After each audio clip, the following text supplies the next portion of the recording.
Welcome to Physics 123, the video series. I'm making these videos to better prepare you for class.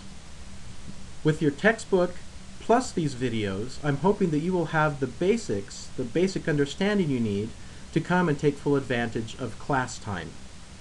Now, I want to warn you that reading the book and watching these videos, no matter how many times you do it or how carefully you do it, will not be enough to help you do as well as you need to do in this class. Mastering physics is more than just being familiar with terms and equations and definitions. You have to be able to use those principles of physics to actually calculate things, to actually understand things, and to be able to do something useful. In class, we're going to be focusing on working problems. We're going to be working together with other students and trying to develop intuition and problem-solving skills and learn how to use these principles of physics to do something useful. The textbook and these videos will hopefully prepare you for that. It will make you familiar with the terminology, the basic equations, and the basic ideas.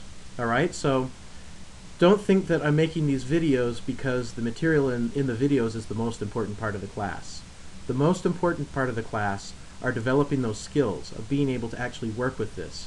And I wanted to use our class time in order to do these more important things. And so I made these videos so that we can get some of this basic stuff out of the way so that you can be prepared to use class time as efficiently as possible.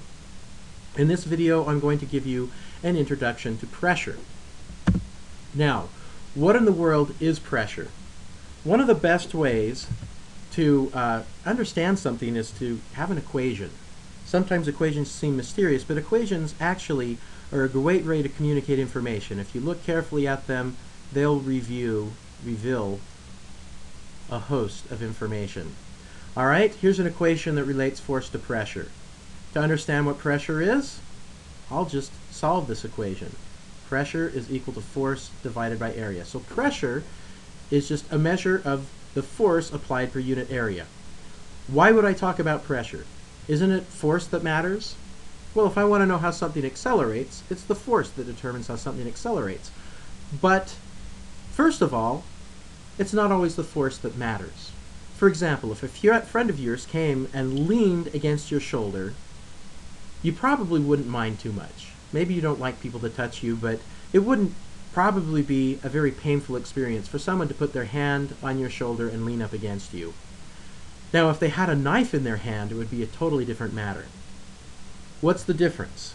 Well, they're exerting a certain force on your shoulder. But when you have a knife, that force is concentrated down to a small area, thereby producing a large pressure. So, in this case, it's the pressure that matters, if you're wondering whether your friend is going to cut into your skin or not. Another reason that pressure is useful is sometimes we need pressure to calculate forces. And we'll talk about that in particular when we talk about fluids. That pressure is the thing that we can calculate for the fluid, and then we can use that to calculate the forces on things in the fluids. Now, what are the units of pressure? It's a force per unit area. Alright? We measure forces in the SI system in terms of newtons, and area is in terms of meters squared. So the SI unit of pressure is the Newton per meter squared. We give that the name the Pascal. Alright? Okay, so now imagine I have a fluid and I know the pressure in the fluid. I put some object inside that fluid. Alright, what is the force on that object? Well, we can calculate the force by using the pressure of the fluid and the area. Alright, so for example, if I want to know the force on this surface right here, I just take the pressure, it's not writing for me, there we go, pressure times the area, and that gives me the force, right? There's our equation. Now, remember though, that force is a vector, it has a direction. So that means that pressure must have a direction, right? Turns out no. Alright, if I put a tin can deep in the ocean, we know that the ocean is going to try and crush that tin can, right? So if I have my object, I know that the pressure is going to make a force that pushes inward on my object. Now if I moved my object over a little bit, such that instead of this surface, maybe this surface is right there, that same fluid is now going to push in the opposite direction, right? So it's not the pressure that is a vector, it's the area it's pushing against. So if I put an object in a fluid that has a certain pressure, the force acting on a surface is going to be proportional to that pressure times the surface area. The direction of the force, though, depends on which way the surface is pointing. So we give the area a vector, and the vector area, it has a magnitude which is equal to the area, and a direction which is pointing normal to the surface into the fluid. Now what if I had an object which was curvy? How do I apply this? Well, it turns out, I mean, if I have a curved surface, what's the direction for the area vector? Which way does it go? Well, it turns out what you have to do in order to calculate the force on this object is you have to break this object up into lots of little tiny pieces. And in the limit, as you make lots and lots of really tiny pieces of area, and the limit is you have an infinite number of infinitely small pieces of area, each one of those little pieces will have a vector that only points in one direction. So if I have a curvy surface, probably what I have to do is I have to add up an infinite number of little contributions to the force. And adding an infinite number of infinitesimal things, that would be an integral, right? So to find the net force on this object, I would integrate a whole bunch of little forces. And each one of those little infinitesimal forces will be equal to a little area, which is a vector, and these are vectors too, right? So a little area, which is a vector, multiplied by the pressure. What if the pressure is not constant across this object? Well, you probably are aware of the fact that as you go deeper and deeper into the ocean, the pressure gets bigger and bigger. So the pressure in the ocean changes with depth. If I put an object in the ocean and I want to know what force the water is exerting on it, I have to worry about the pressure changing with depth.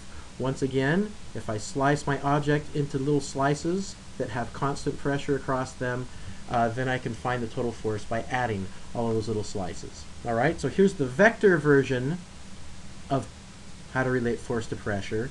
And here is the differential version when you have to break things up into little pieces because the area vector isn't all pointing the same way or because the pressure is changing with depth.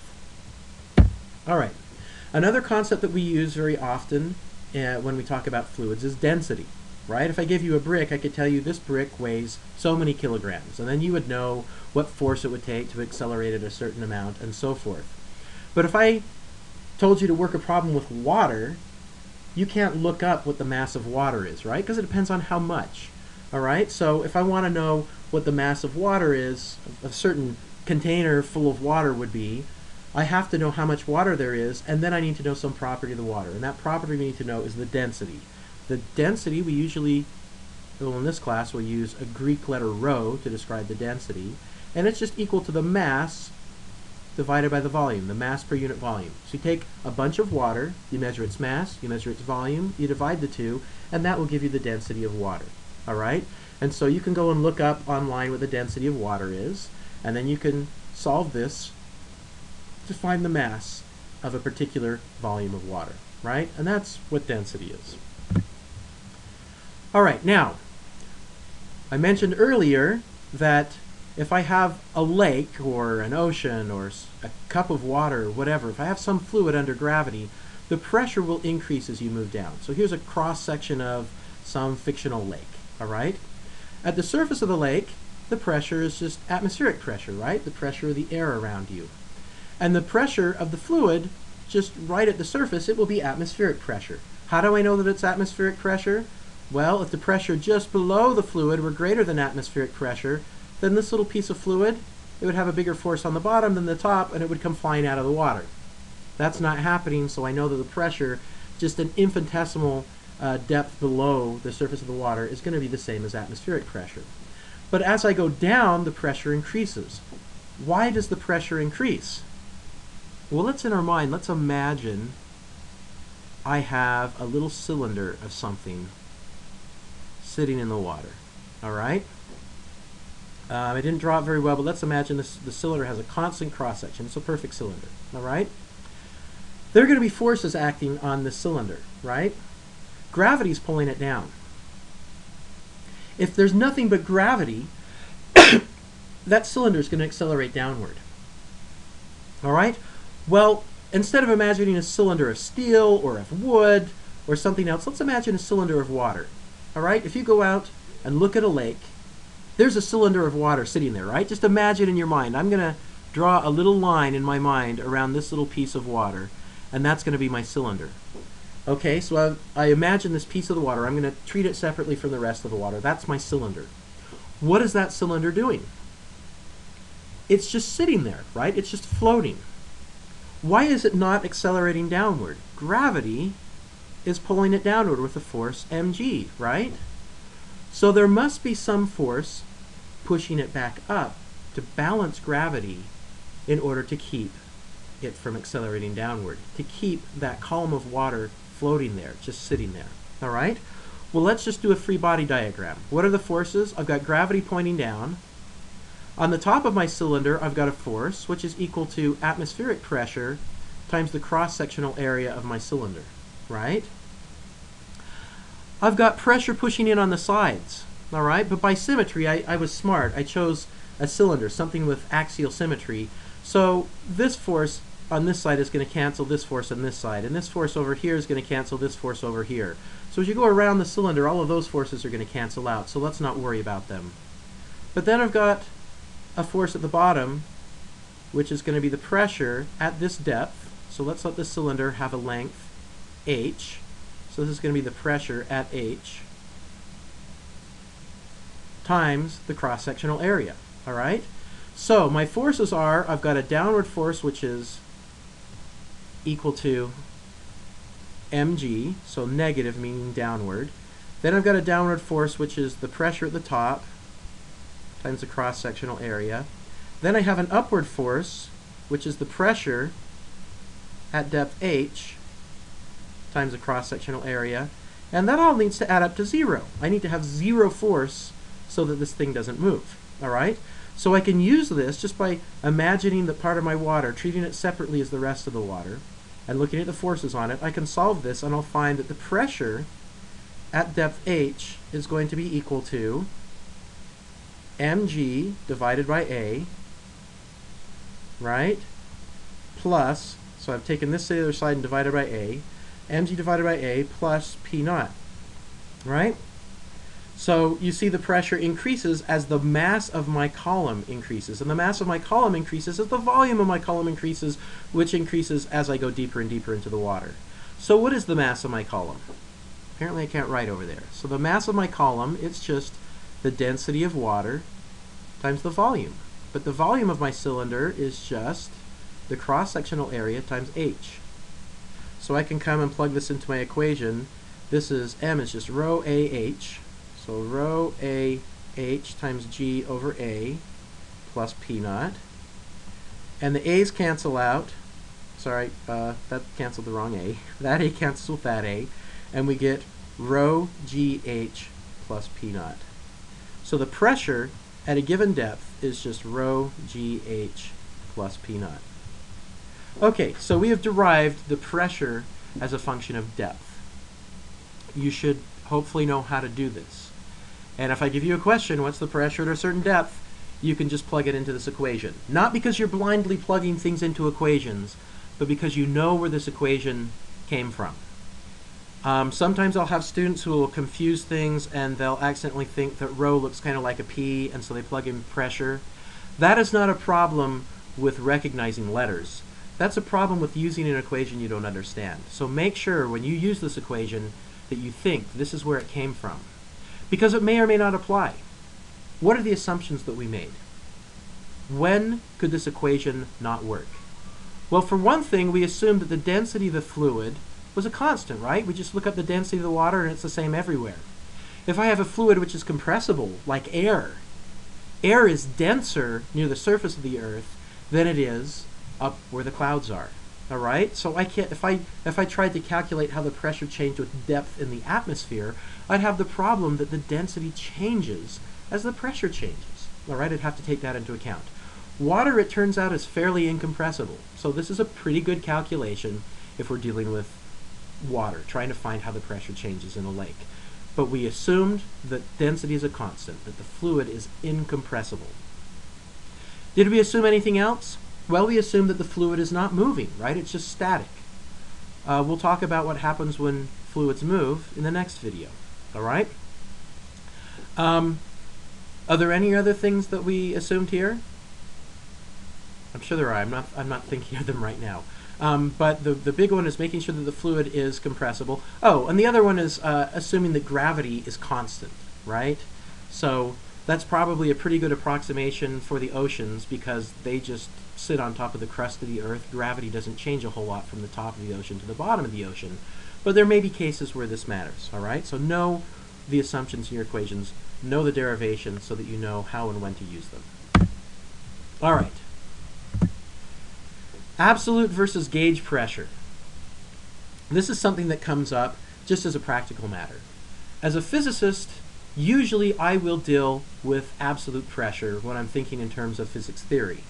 As an experimentalist designing an experiment, I recognize that gauges don't usually read absolute pressure. They usually read gauge pressure. In other words, I go and I fill up my bike tire with air. Here's my bike tire. Oh, it's a very thick tire, spokes. All right? And I have my pump, and my pump measures a pressure.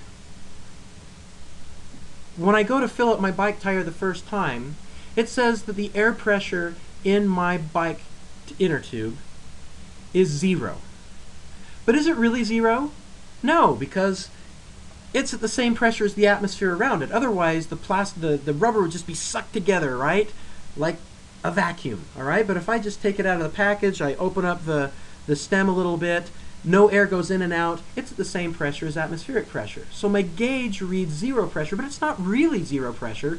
It's just the same pressure as the air around us. So gauge pressure is just pressure minus the pressure of the atmosphere, all right? So if you measure a pressure of 0 gauge pressure, what that means is that the pressure is the same as the pressure of the air. It's 1 atmosphere, all right? If you measure 1 atmosphere gauge pressure, that means the absolute pressure is really 2 atmospheres. Gauge pressure is useful because vacuum gauges usually, the way they perform depends on the air around them. There's something that expands or whatnot in the air, and so they really can only measure the pressure relative to the ambient air. So it's natural for them to read gauge pressure. Also, if I have, for example, a balloon, and I want to know, how much the stretchiness of the balloon has to work to keep the balloon from expanding and popping, well, there's pressure inside the balloon that's trying to make it expand, but there's also atmospheric pressure that's trying to make it compress, right? So the net force due to pressure depends on the difference between those two. So if I wanted to calculate, the outward forces due to pressure on a little piece of my balloon, really it's only the gauge pressure that matters. But if it ever seems confusing to you, just use absolute pressure and take into account the pressure on both sides, all right? Absolute pressure is the real physics of stuff moving around and colliding into walls, all right? But gauge pressure is sometimes very useful to use. Now, a barometer is a specific type of device that measures pressure, all right? There are various different ways to measure pressure. Some of them have to do with a piece of metal that expands when you put pressure on it. In my lab, we have pressure gauges for our ultra-high vacuum systems that measure the interaction of individual molecules of air with some electrical device, all right? We're going to talk specifically about a barometer because the way a barometer works can help us build a lot of intuition for fluids and how fluids and pressure work. All right, the idea with a barometer is you get some pool of something. Traditionally it was mercury, all right? And then you get a tube and you fill it full of that same substance, all right? Then you put on some gloves because mercury's poisonous, right? And you put your thumb over the tube, and the tube's completely full. You stick it down into the fluid, pull your thumb off, and the fluid in the tube will sink down. Why does it sink down? Well, because the pressure here is lower than the pressure here in the tube when you let your thumb off. All right? So when the tube is full, you look at this and you say, I've got this massive stuff. So right here, what's the pressure right at this edge right here? It's atmospheric pressure. All right? And atmospheric pressure is not enough pressure to hold up this column of mercury or whatever fluid we're using, right? Because the gravitational force is mg, which is density times area times height, right? And if that is bigger than the force due to pressure, what's the force due to pressure? Well, the pressure right here is atmospheric pressure, all right? So the force due to pressure is P naught times the cross-sectional area. As long as that is bigger than that, there's going to be a net downward force. As that moves down, though, the height goes down until those two are equal, all right? So the pressure right here is going to be the same as the pressure right here, which is atmospheric pressure. So by measuring this height right there, right, I can tell you what atmospheric pressure is, right? Because when this is in equilibrium, once the fluid stops falling down, I know that the force due to gravity is equal to the upward force due to pressure. I know that P naught times the area is equal to rho area H, or in other words, atmospheric pressure is just the density of the fluid times the height of the fluid. So if I measure the height, it tells me the pressure of the atmosphere around it. All right? Now this brings forth an interesting idea, all right? The fact that the pressure here is the same as the pressure here. So in a fluid that is not moving or accelerating in a constant gravitational potential, parts of the fluid that are at the same height will always be at the same pressure. All right? Now, what's the pressure up here? I didn't take into account anything pushing down, right? So we're assuming that there's vacuum up here, that there's zero pressure. Now, in real life, some of the mercury will become a vapor and there'll be some pressure up here.